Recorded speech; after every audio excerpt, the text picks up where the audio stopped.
Yo, yo, yo! It's the Aidan Randleman Show. It's your best place in the best space for business advice, media commentary, local sports, and political retorts. And I'm your host, Aidan Randleman, and we are about to dive into the topics of today. And I want to say the first episode is sponsored by a wonderful, reliable, trustworthy linen rental and commercial kitchen service business, Lake Point Complete Linen. They're proudly serving the metro Atlanta area. They have built up an array of restaurant services, including towel and apron rental, knife sharpening services and exchange services, and logo printing and maintenance.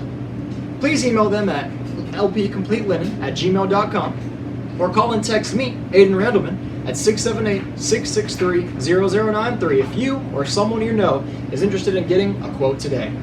Now, to open our episode, we're going to dive straight into the sports section. Our first topic will be my favorite sports teams, the ones make and break my heart, the Atlanta Falcons. And guys, I've always had high hopes for the Falcons, okay? Since we lost the Super Bowl, I always thought that we'd be a playoff team every year through the end of Matt Ryan's career and the Desmond Ridder, Arthur Smith experiment, the dream of Raheem, and the plateau of Fontenot. And since now we have a new GM in Ian Cunningham and a new head coach from the Browns, Kevin Stefanski, which I'm calling this era the Stank-Fansky era, okay? The first time in my life where I am saying that this team has no chance of making the playoffs. Look, everyone knows football is won in the trenches, and guys, we have no trenches, all right? Our offensive line has more holes than Swiss cheese, okay? The only real players we can depend on are Chris Lindstrom, age 29, and Jake Matthews, age 34. Everyone else on that line is a complete liability. As for our defensive line, we're building a bunch of no-names who are completely unproven in the NFL, and it doesn't matter that Jalen Walker got injured, okay? It doesn't matter that James Pierce Jr. will be suspended for a couple games, and I wish he wasn't, because that guy's a killer, okay? Off the field and off the field. He's the kind of guy you need on a football team, okay? But unfortunately, he won't be there for us, and guess what, guys? That doesn't matter, because either way, we don't have the pieces to stop the run or get to the opposing team's quarterback. You know, when Haynes King played in the Hall of Fame game this past weekend, when he plays our team, well, if he plays our team, he's going to make himself look like Michael Vick in his prime. And we have to play Bryce Young, who will look like Michael Vick in his prime when he plays us twice this year. And guys, I'm not happy about it. I just don't want to sugarcoat it for you, okay? They're not going to tell you this, but be prepared for a rough season, okay? Because this team is in complete rebuild mode. Yes, we have a couple of shiny pieces in Drake London, John Robinson, Kyle Pitts. And on defense, we have A.J. Terrell, Jesse Bates, Xavier Watts, and maybe possibly you could put Divine Diablo in that basket based on what we've seen last year. But that's all we have, guys, is shiny pieces. And shiny pieces alone will not win you football games, right? And notice, guys, I haven't even talked about the quarterbacks because guess what? We don't have any. All right, Tua Tagovailoa will be the starter to start this season. However, he's not going to be there for long, because when he gets his bell rung for the 50th time, and after that, he's not even going to be able to remember his ABCs, much less be a starting quarterback in this league. And when we put, Michael Penix in, it's not going to be the same either. And guys, I don't like saying this about any player or football player, but Tua Tagovailoa is damaged goods. Okay, it was a bargain deal, probably the only thing we could even get in the offseason that would even make the fans a little bit happy, make a little bit sense, because at least he has NFL experience, right? Speaking of the other half quarterback, we have Michael Penix, if he even plays this year, is one more hit away from not even being able to be walking again, okay? A terrible pick, I think, for when we drafted him, and I'm telling you, I hate saying this, but as a football player, damaged goods, okay? We have a couple of shiny pieces to bring fans into the stadium, to sell a couple tickets, but guys, just listen to me. This is not going to be a competitive football team this year. Don't get your hopes up. Complete rebuild mode. And that's the positive spin. That's the positive spin. Hey, at least maybe in a couple years we can be back in the race.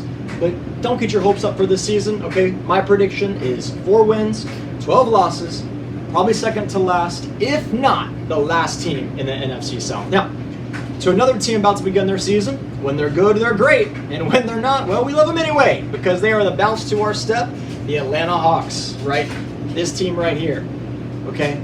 And guys, our hometown team is pretty much in the same boat as the Falcons. The only thing except I think they're a couple steps ahead because they haven't been in denial for the last few years, okay? When we knew it wasn't working with Mr. Trey Young, we did the right thing and set him free.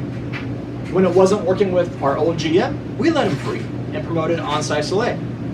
And when our number 1 pick, Mr. Risache, wasn't working, we also let him free. But for that, we did get something good in return, I think, an NBA champion in Lou Dort, which I think is interesting. Since Risache, we haven't had a number 1 pick since 1975. And take with that what you will, I just thought it was interesting. So, question is, do I think that the Hawks will be a playoff team? Maybe. If the right things happen to other teams, and to our team during the season, I'm talking about maybe injuries, get on a couple winning streaks, right? Our shooters get hot. We can take advantage of the opportunity, maybe, just maybe, we can avoid the play-in games and squeeze in on the tail end, but it will be a crapshoot. Like all NBA seasons are hard to predict because the season's long, folks, and there are so many games that really anything can happen. So the starting 5, as they've said, will be CJ McCollum at the point, Nickeil Alexander-Walker at guard, Dyson Daniels at small forward, Jalen Johnson at power forward, and Onyeka Okongwu at center. I think what is most interesting about the Hawks is that we've gone from the philosophy of winning a shootout, a very offensive-minded team, right? So shooters are going to shoot, to now we are going the way of stopping other teams from scoring, getting turnovers, being a menace on defense, and returning that and scoring at the basket. We're talking about team-oriented basketball, which I like. So Steve Koonin, I had a quote. He's the CEO of the Hawks. He said out of the people polled, 85% of them believe the Hawks are going in the right direction. And you can mark me as one of those 85%. Maybe not a championship team this year. Maybe not a high seed, as it will be tough. LeBron's back in the East. The ways other teams have built their rosters, the Knicks coming off their championship season still have a great squad. But the opportunity might be there for us. And I certainly hope so. I do think at the beginning of this year, as we roll around to it, has us asking a lot more questions than having any answers. But my prediction, as I've said for this year, it's above 500, but not by much. I think we'll go 44 wins, 38 losses. More than likely, I think we'll at least get in the play-in tournament. Best case scenario, I think we make it probably to the second round. Can't go much further than that this year. Just can't do it unless we get a miracle. Okay, folks, now, something I want to turn your attention to. It's our youngest Atlanta team, not youngest by players, but youngest as in franchises. And I want you guys to listen up. It's Atlanta United. Now, I play soccer. I'm a huge soccer fan. And guys, it pains me to say this, but this is not, and frankly has not, been a very good team in recent years. This is the news. As of right now, we are at the very bottom of the Eastern Conference. Not only that, even worse, the very bottom of the entire league. I don't have any words to say. I just don't. Except very, very disappointing. We're only halfway through the season, so maybe we can perform a miracle and get to a bottom playoff spot, but I would not bet the house on it, that's for sure. So I was pretty excited, I guess. We were trying to relive our championship year by hiring Tata Martino and maybe revive our roster by re-signing Miguel Almiron. And even though he has been out with a knee injury, okay, he's out. Either way, guys, I don't want to mince meat over it. The thought process did not work at all. And that's to put it in a nice way. As it stands right now, we are the laughing stock of the MLS. And I don't think we should be in denial about it, guys. It's time to clean house. Re-strategize. If there is anyone we can redeem, is anyone we can develop, we get them on a cheap contract. Okay? Gotta essentially restart this thing, because as fans, guys, we cannot just allow this fall from grace that we've taken, sliding miserably over these past couple of years into the last place of the entire league. What a joke! If we were to have any hope for the future, I think we should make some serious changes and not just try to look back at our championship year, try to revive a dead body, but we got to look forward into building a squad that we can be proud of, guys. And we should have a great soccer team in Atlanta. I'm tired of having a bad soccer team. We had World Cup semifinal played here, and our team is last place in the whole league. It's disgraceful. It's totally disgraceful. My prediction for the rest of the season, 5 wins, 7 draws, and 17 losses. Not much to be happy about, not much to look forward to. I'll be happy when they fire everyone. That's what I'll be happy about. And guys, wrapping up for sports, we have the grand finale, the heart and soul of the city, the one team it seems we can always count on, at least be a little competitive to strike some fear into the opposition, the God-blessed Atlanta Braves. Cheers up, and I want to say congratulations to them on their overtime win a couple nights ago. They beat 2-1 nail-biter versus the Yankees. And guys, I don't want to take what they're doing lightly. It's a good team. And it should fill you in with a lot of pride that we are the top of the NL East. We're 8.5 games ahead of the Phillies. With 45 games left in the season, I think it puts us in a great spot to make a strong run in this year's playoffs. Right? We should be proud of them. For our last 10 games, guys, look at this. Check this out. Our last 10 games, we are 8 wins and 2 losses with not a consecutive, but a 6-game win streak. A couple weeks ago, we beat the Mets, the Nationals, and Marlins. But until the win a couple nights ago, guys, we lost 2 straight against the Yankees. So it brings up the question, when we do make the playoffs, which this team will make the playoffs, when we do make the playoffs, will we be competitive versus the best teams in the league? With as great as this team has been, guys, they are not devoid of weaknesses. Right? Our biggest weakness that flies off the top of the page is our starting pitching. Right? So we have Chris Sale. I love Chris Sale, great guy. He's obviously a saving grace for this team. But that's about it when it comes to pitching. And guys, if the umpires are going to do what they did a couple games ago and just throw us out over some little balk situation, whatever that freaking means, baseball fans can tell me. I'm a baseball fan and I don't know. So let me know in the comments. But after Chris Sale, our next guy is Martin Perez, who he's not a terrible player. Okay, he has a career win-loss of 98 wins, 110 losses. He has a career ERA of 4.38. So good thing he's a veteran. Okay, but we have concerns, guys, when he's going to start playing quality batters, and when he does in the playoffs, is he really going to be able to give us a good 5 or 6 innings, quality innings when it comes playoff time? We'll have to see. And after that, guys, it's a pretty good drop compared to Chris Sale. We got Ronaldo Lopez. He's got a career ERA of 3.91. Bryce Elder, an ERA of 4.21, and Grant Holmes with an ERA of 3.71. So I don't think it's terrible. We shouldn't be scared. However, I think there's a concern when it comes to game 4 or 5, and it's a must-win, but we got to throw out a starter that maybe isn't up to par with the greatest bats of all time. Now, this is Alex Anthopoulos' strategy, right, to try to see if, hey, can our players make the cut? Can they get it done? And honestly, I will say, this point in the season, 45 games to the end, it's a pretty good problem to have. Okay, we're in a blessed situation, right?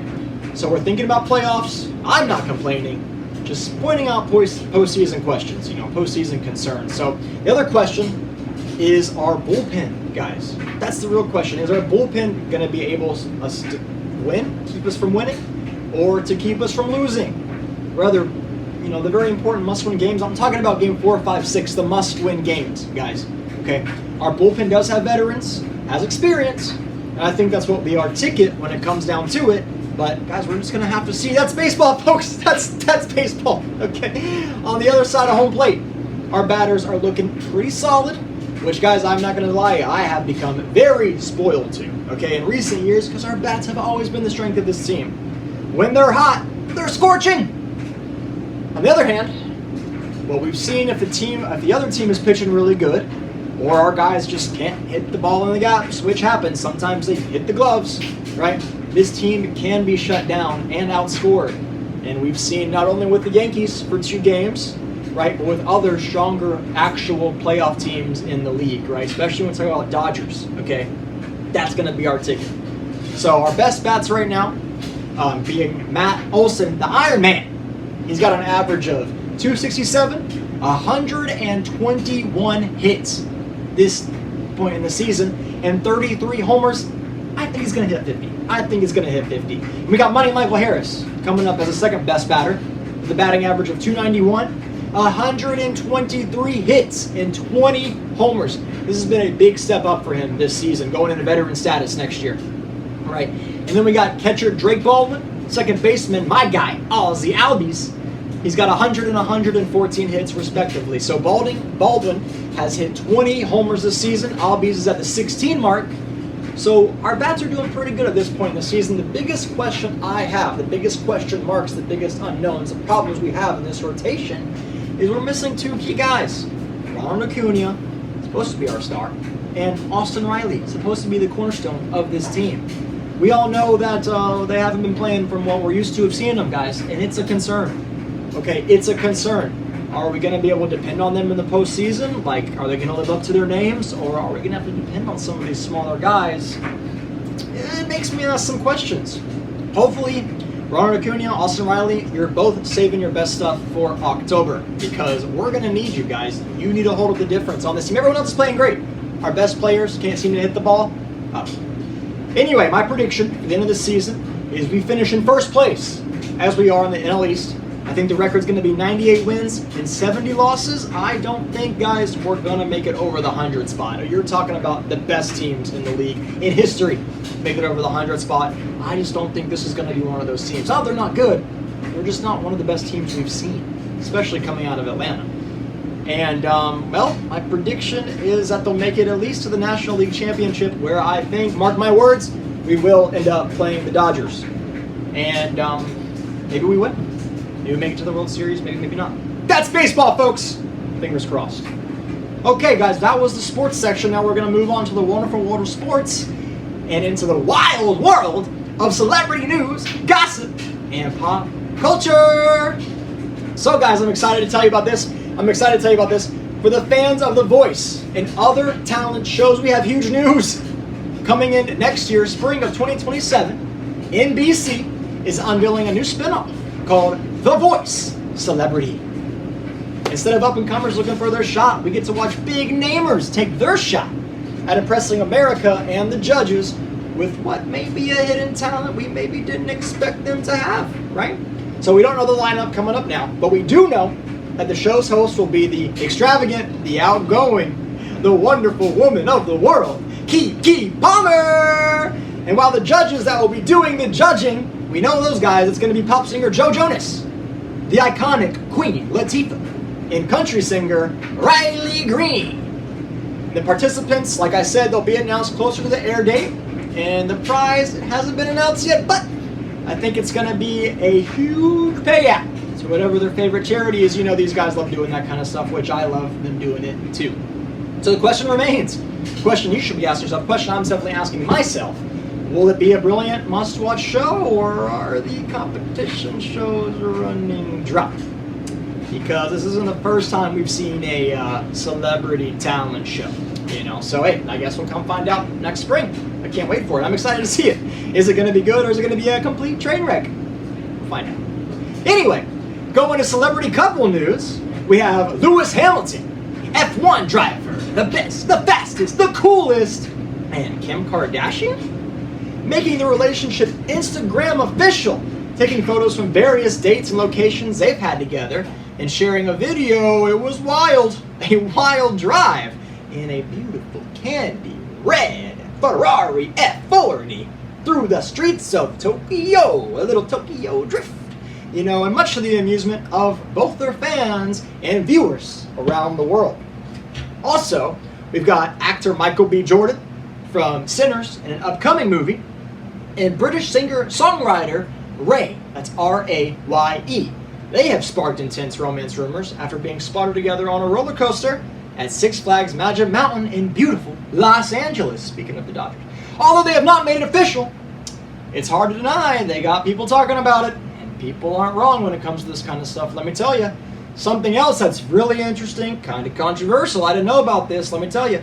Actress, singer, and Disney Channel our favorite, one of the greats, Hilary Duff, brought her early 2000s ex-boyfriend, Joel Madden, up on stage with her in New York City. Not related to Madden, John Madden, but Joel Madden, folks. And she recreated her famous Disney Channel 1 promo. Beautiful. It has fans shocked and buzzing. Guys, this is big news. I didn't know this.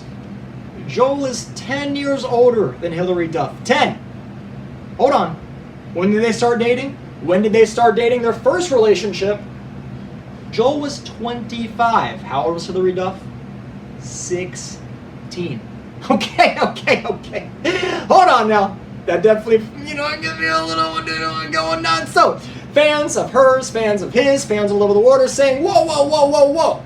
Joel, what are you doing? It's a little grooming situation. We don't like groomers. We like dog groomers. We don't like child groomers. Okay? Anyway, so I want to have a question for our viewers. Which of these surprise celebrity pairings feel the most manufactured? And which ones are built to last? Which ones are for real? We're going to see. In other news, celebrity news, world-famous pop star, singer, actress, movie star, Broadway star Ariana Grande confirmed she will be taking a break from the public eye after her tour, Eternal Sunshine, ends. This past week, she withdrew herself from her role in an upcoming British musical, I love the title of this, Sunday in the Park with George. It was created by Stephen Sondheim, a very prolific British playwright. Speculations from fans coincide with conversations surrounding her latest album and corresponding music video called Pedal. Fans are concerned not only with her physical health, guys, it's not only a physical health thing, but with her mental state after recently breaking up and her controversial relationship with actor Ethan Slater. The stress of her being on her worldwide tour and the discourse of fans and critics alike of her recent creative choices. And I want to say, guys, I have to add this in, the most outlandish conspiracy theories. This is outlandish. This is a conspiracy theory. It's outlandish. But they've gone as far to say that she has developed an illness known as Kuru. Look it up, folks. Kuru. K-U-R-U. Which theorists, taking note of her recent appearance and behavior, have speculated that she might have gained, guys, guess what it is? From ritualistic cannibalism. And I'm just a conspiracy theorist. Most outlandish. Okay, I'm not saying it's true. I'm not saying it's not. I'm telling you to look into it. Okay.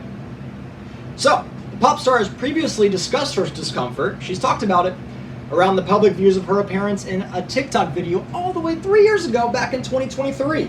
And recently, while on tour, she knows the fans are worried. She knows you guys are worried. Okay, saying that, in quotes, negativity was ruining things for her. But the opposite was true. Multiple things can be true at the same time. Boundaries need to be set. Human beings can need a break sometimes. And also, this can and will be the greatest experience of my professional and creative life, end quote. When I heard it, guys, it didn't make much sense to me, but that's Ariana Grande for you. She is one of a kind, that's for sure. And seemingly good news, Ariana has gone back to dating an old flame, Ricky Alvarez, who she met as one of her backup dancers on her tour honeymoon. Ariana Grande's inner circle claims that he helps her tremendously with dealing with public scrutiny, and they are looking forward to her creative endeavors and future entertainment. So for our next topic, guys, speaking of celebrity news, we got pop stars of the nation versus the MAGA administration. First on the list is our beautiful, wonderful, America's sweetheart and songbird, Taylor Swift, versus the White House. After much controversy from fans, multiple videos posted by the Donald Trump campaign and the White House social media account have had Taylor Swift's music muted or completely removed due to copyright claims. For example, her track August, which I'm a big fan of, was removed from a video of the president and the first lady watching fireworks. She has joined other pop stars such as Ariana Grande, Katy Perry, and Sabrina Carpenter in being opposed to having their music used in videos published by this administration. Another pop star, Olivia Rodrigo, has also gotten opposition of Trump's plan to defund Planned Parenthood. In a recently posted TikTok, she collaborated with the organization to emphasize continued resistance and support for reproductive health care and sexual health care access. With her song My Way playing over the dance routine, she captioned the video saying, in quotes, "Learning that nearly 30 Planned Parenthood health centers have closed since President Trump signed a law defunding Planned Parenthood." So guys, I want to ask you, the fans, do you think this is just an effort to avoid controversy from the pop stars, or is this an actual statement against the current administration, maybe in Taylor Swift's case? In Olivia Rodriguez's case, do you think her collaboration will have an impact on the administration's current actions? Or is this an effort to drive people to the polls and enact change in the midterms this coming November? So speaking of politics, I want to transition away from celebrity news, gossip, and their own political movements as we move into our own political and business conversations of the week. So, guys, speaking of November, we move closer and closer to our midterms. Political ads from Democrats and Republicans are taking up space in their airwaves. So I want to give a short biography about our own senators, our own senator and the challenger. So the incumbent Democratic Senator of Georgia, Jon Ossoff, is basing his re-election campaign on foster care reform, fighting corruption in public office, anti-trafficking laws, and healthcare protections. His investigation into child sex trafficking in the Georgia foster care system, this is really important, listen to this guys, has led to 2 new federal laws. Both, it's the Foster Care Placement Transparency Act, which forces child welfare to track and report informal placement agreements. It solves the problem, guys, of children being placed with relatives or family and friends unrecorded to the courts, completely unknowns to the courts, right? The guys that are actually responsible as a state for their care. Okay, so it made them vulnerable, obviously, to further abuses, and their whereabouts were not known by the people that ultimately held them responsible. So that's been fixed. He also passed the Gracie Act, right? And this, I didn't know about this. I didn't know about any of this, right? It solves the danger. There was a danger because initial interviews by foster care children and adults who reported physical and sexual abuse in the state systems were not video and audio recorded, right? So it leads to a complete mishandling of justice. It leads to a complete he said, she said of events, which, guys, it's 2026, okay? We can't audio and record. This should have been passed 20 years ago, right? But it took John Ossoff to do it, okay? So his doubling down on recent, well, let me go back. What this law does is it applies a federal grant program issued to the Department of Justice. It ensures that all child welfare abuse incidents are video and audio recorded. So his doubling down on being against corruption of public office ties into his most recent attack ad on candidate Mike Collins, Republican candidate Mike Collins, showing him walking away from reporters as they questioned him for his ties and maybe advocacy to white nationalist figures. Other election ads for John Ossoff include his fight against rising healthcare costs, the potential loss of the Affordable Care Act tax credits, and as a U.S. Senator, he broke the record for passing into law more standalone bills than any other freshman senator. His top legislative achievements include tackling the opioid epidemic and preventing fentanyl trafficking across the southern border, investigating unsolved lynchings, can't believe we're talking about this in 2026, unsolved lynchings and civil rights murders, strengthening mental health care services for veterans, and fighting corruption and improving security in U.S. prisons. Other highlights from his time as senator include leading investigations that expose the mistreatment of military families living in privatized housing, the sexual assault of female inmates, the medical mistreatment of women in federal detention, and among other corruptions in the federal prison system.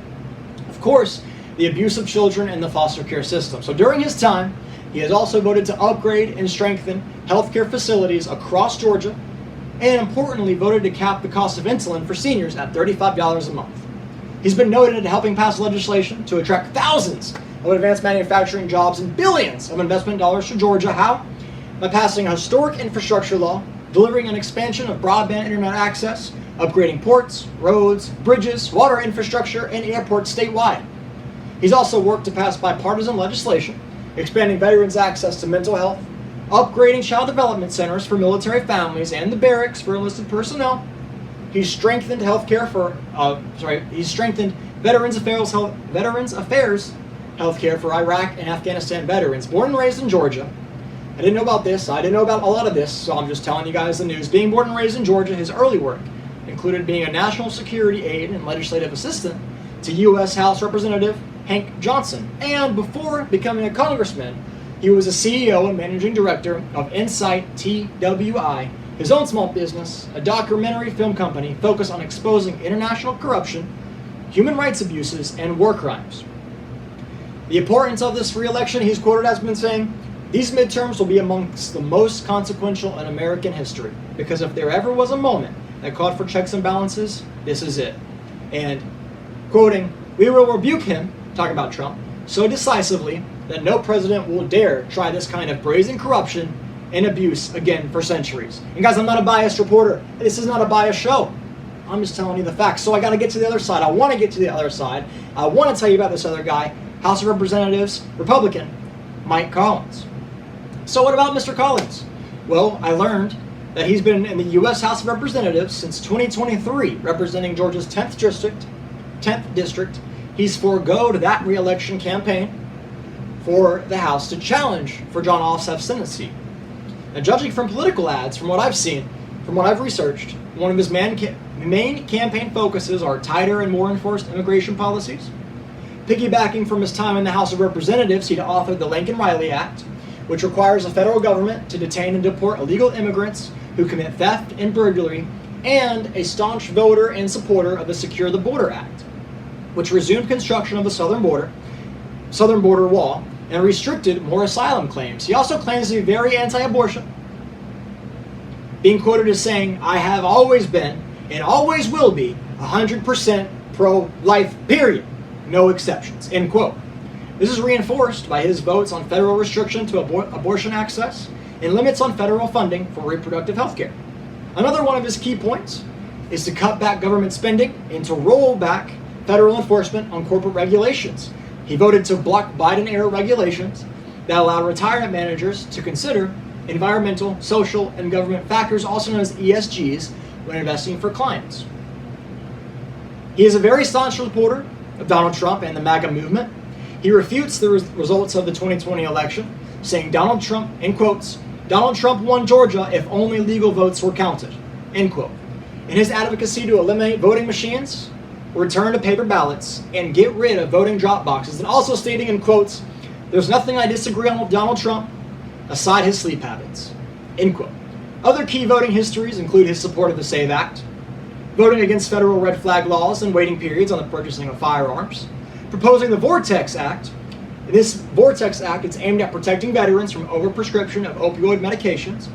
He authorized the WRDA Water Act, which authorizes programs and projects of the U.S. Army Corps of Engineers to improve project delivery, strengthen flood protection, and modernize ports and inland waterways.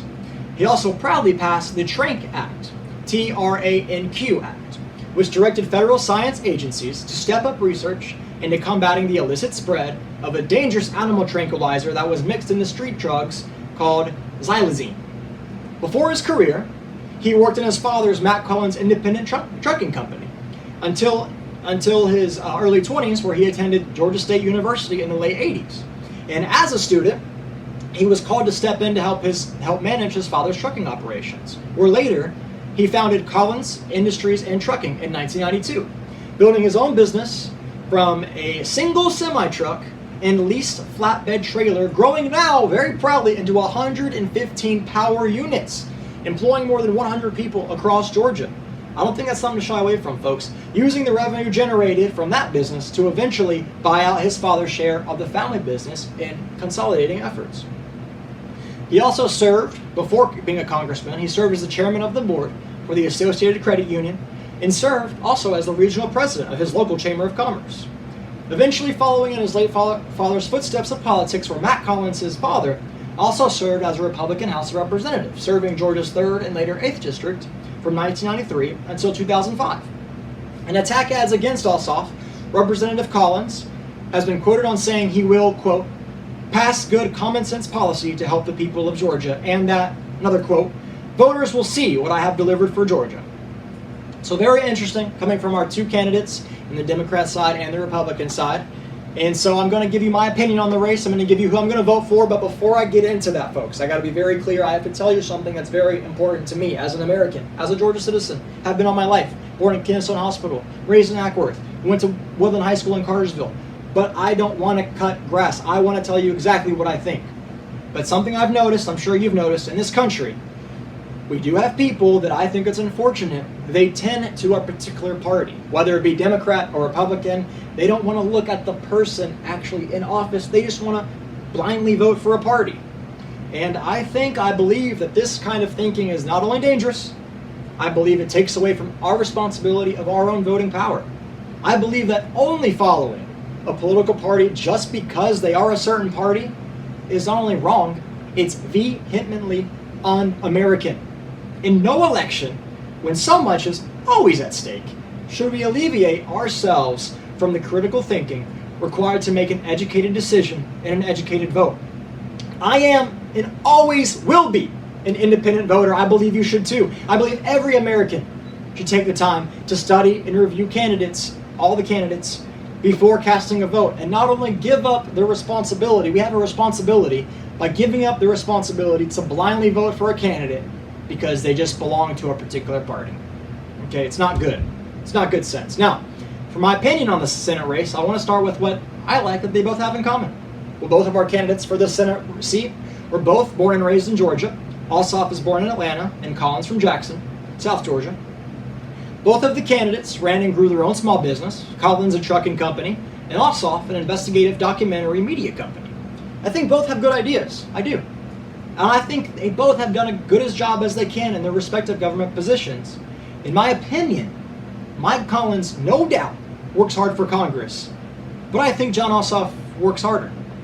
I don't think Mike Collins is a bad representative for Georgia, but I don't believe that he's the best choice for only one of our only two Senate seats. What I like about Representative Collins is that he is a business owner. He founded a business with his wife, and he's grown it to a substantial size. And guys, this is nothing to shake a stake at, but he has created over 100 jobs for Georgians. However, what I don't like about it is that he did have the benefit of already taking over his dad's and grandfather's already successful company. And he also had the luxury of his father being a representative in Congress. In my opinion, not gaining these positions based on only merit alone, but on the family he was born into. No doubt that he's worked hard, right? No doubt that he has earned his success with his own blood, sweat, and tears. No doubt. But in comparison to Jon Ossoff, I just can't vote to put him over in the Senate over our incumbent, right? For one, I think the most important thing we can have in government, the most important thing for our public safety is checks and balances, right? That's the most important thing. Mike Collins, he's been quoted, as he said, he's going to be a doormat for the executive branch. I believe this will be a complete liability for our civil liberties and our public interest. We need people who care enough, who are brave enough to go against the grain, if it's in our best interest, not a representative who will just cater to someone, cater to some power for his own personal benefit, to his own family's benefit. Number two, Jon Ossoff, in my opinion, has proven himself to be not only a great investigator, right, but a great bipartisan statesman. Guys, he passed more standalone bills than any other freshman senator in history. Any other senator in history as a freshman, right? He's a person who can actually get things done. He's shown he can get things done, right? In a chamber that, guys, remember, think about this. This Senate has been majority Republican, right? He shows that the work is not only important enough to our public interest, he's getting the votes of both parties, but in also a way that meets the goals of other politicians. That's what you have to do if you want to get things done, right? You can't just be against the other guys. You got to make some things work. Another thing that puts Ossoff ahead of Collins for my vote, this is a huge thing too, this is a huge difference, is the age difference, right? Most every American will agree that our Senate, our Congress, our other branches of government are way too old. The average age of a U.S. Senator is 64 years old. 64! To truly be able to have our best interest, present and future, right, at heart. With Jon Ossoff being 33 years old, he's the youngest sitting senator, right? And he's the first millennial voted into the Senate. The work he's been able to do is only impressive. It shows that he is committed to investigating and creating laws to not only solve problems in Georgia, but in the entire United States. For these reasons and more, I know who I'll be voting for Georgia Senate seat, and that person will be Jon Ossoff. And that, folks, concludes our political segment on the upcoming Georgia Senate race. I hope you use your right to vote, and I hope I gave you enough information, non-biased, to better help make you make your best decision. Go out and vote. Make your decision. Make your vote matter. But now, we're going to transition into our music, media, and more segment. We're going to talk about the private sale first of acquisition of EA Games and the upcoming, long-awaited release of Grand Theft Auto 6. Back in September of last year, it was announced that Jared Kushner's company, Affinity Partners, and the Sovereign Wealth Fund of Saudi Arabia, PIF, stands for Public Investment Fund, purchased Electronic Arts for $55 billion. Before the sale, PIF, I didn't know this is interesting. Before the sale, PIF owned 9.9% of the company. So they were able to roll that in the transaction. They now own, check this out, 93.4% of the entire company, right? Silver Lake Private Equity owns 5.5%, and Affinity Partners, Jared Kushner's company, owns a whopping 1.1%. So because EA is transitioning from a public company, shareholders were entitled, before it sold, shareholders were entitled to a $210 per share in cash. The company had agreed to a 25% premium of its unaffected stock before the sale was announced. As new ownership takes over the company, Andrew Wilson will stay on as the chief executive, and the headquarters will remain in Redwood City, California. Public discourse around the sale includes the criticism of the heads of PIF as they risk independent creative decisions, future of employees, player security, and predatory business practices. This is all due to their history on LGBTQ plus rights and free expression, AI implementation, microtransactions overriding the game experience, and the access and the keeping security of player data. In an effort to protect consumers, fans, and content creators of their games, including FIFA, Madden, and The Sims, have banded together with members of Congress to hold EA accountable to consumer rights and employee protections. With EA being officially sold on August 4th, we're going to have to see in the near future if they're able to balance their profits and maintain public trust, or, guys, are they going to lose the fan base they have gained over the 40 years as a public company? Just have to wait and find out. In other news, serious and casual gamers alike are all waiting in anticipation for the upcoming release of Grand Theft Auto 6, aimed for November 19th of this year. Its video game publisher, Take-Two Interactive, have already reported $1.39 billion in this most recent fiscal quarter from April until June. And although it is a drop from the previous fiscal quarter of $1.42 billion, they are expecting a large gain from future Grand Theft Auto sales. So pre-orders of the game, pre-order sales from the game started on June 25th. Okay, the CEO of Take-Two, Strauss Zelnick, has been quoted as saying, and in quotes, GTA 6 had an exceptional start to pre-orders, and that metrics have been, quote, unprecedented and astonishing, end quote. Some critics have waved their hand at the $80 price tag of the standard. That's a standard edition, $80 for standard edition. But Zelnick has claimed, in quotes, the game is absolute perfection and being sold at an incredible bargain, end quote. Backing up Rockstar's price decision by saying Rockstar, in quotes, got it right, given the hype, we could have made other pricing choices, end quote. But that they remain committed to their philosophy, stating, in quotes, consumers pay for the value that you bring them, and our job is to charge way, way, way less than the value we deliver, end quote. Other news, the Ultimate Edition of the game will be priced at $99.99, and it will include an exclusive collection of premium vehicles, weapons, apparel, and action threaded across all aspects of the game. So in future news, the new look of the game will premiere on Netflix for an exclusive premiere on August 27th for an exclusive game trailer. Until 6 hours later, it'll be released on YouTube and all other media companies. The aim of the company for this game in the series, GTA 6, is not just to be a game, but a cultural movement. Something the gaming industry, their goal is to haven't seen since the release of Halo 3 back in 2007. Some of you viewers don't even remember 2007. Some of you viewers were born after 2007. Where, if you didn't know this, Microsoft famously spent over $40 million on the marketing for the game of Halo 3, consisting of live-action commercials, my favorite, a new flavor of Mountain Dew, and the Burger King burger wrappers. So Take-Two, the developers, the publishers of GTA 6, aren't just looking for a game to sell well, but the average American consumer, for the attention not only of gamers, but the average American consumer. They're partnering with Netflix, and they're pushing the boundaries of typical market strategies for the gaming industry.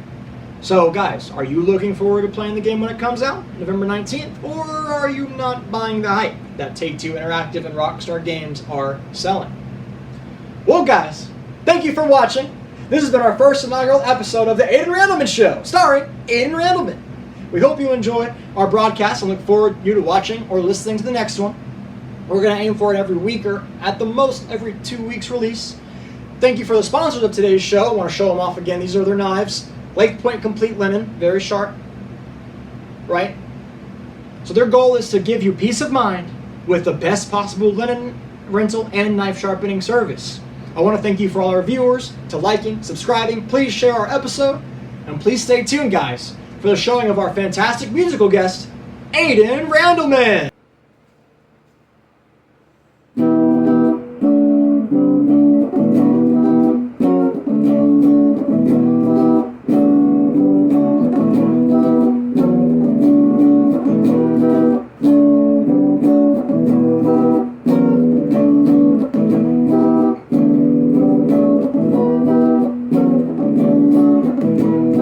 I'll keep this one breeze.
I'll never die for you.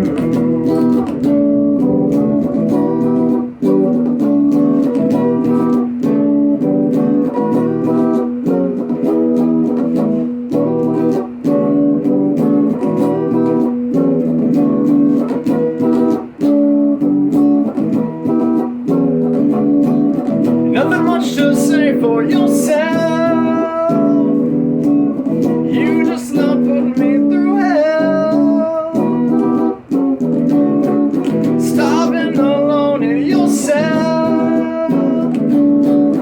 I broke every wall that you held. Nothing much that you can do now. You thought that I'd be your fool.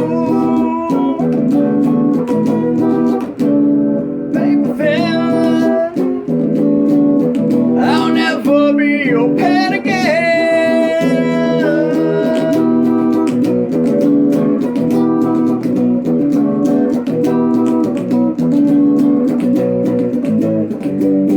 All of the blood I spilled, all the demons I killed, all the wounds that won't heal, I'll never die for you. All of the blood I spilled, all the demons I killed, all the wounds that won't heal, I'll never die for you. I'll never die for you.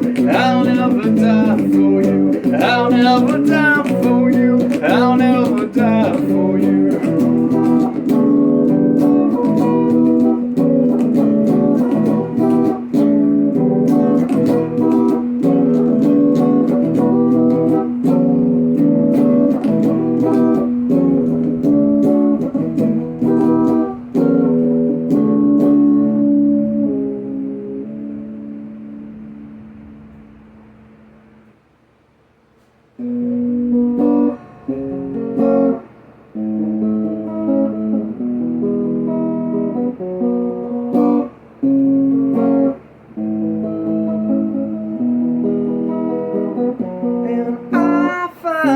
A little strange. I always find myself in the right place, but still a voice, it screams inside. How nice would be suicide. And as I stare into the black sun, I know I'm not the only one,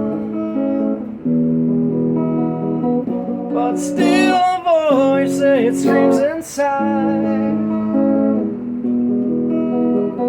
You all will leave me high and dry, and I find it a little strange.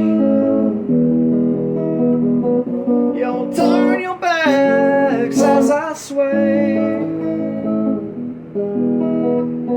Just leave me just a little hope. Leave me something to cut my tiny little rope.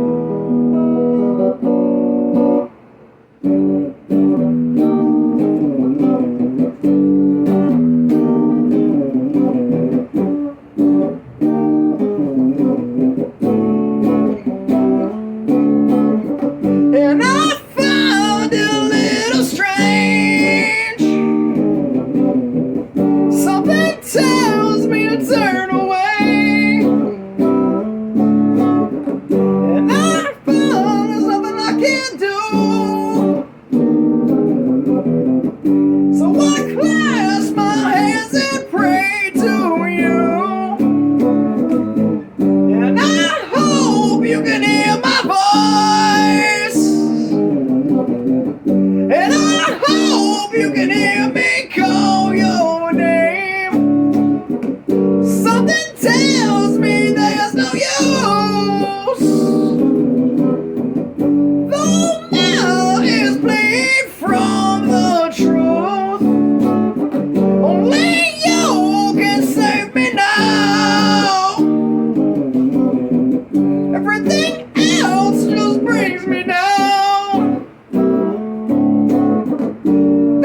times I've walked away? How many times you held my hand, picked me up so I could walk again? After all the pain that I've caused, and all the times I fell off your path, that you still would walk beside me, that you still would embrace me back.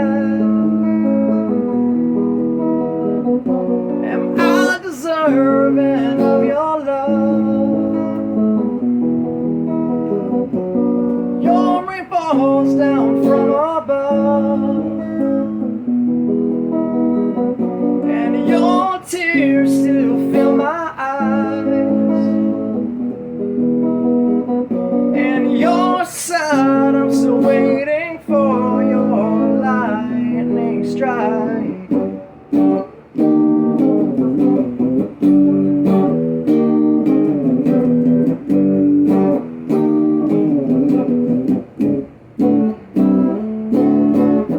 And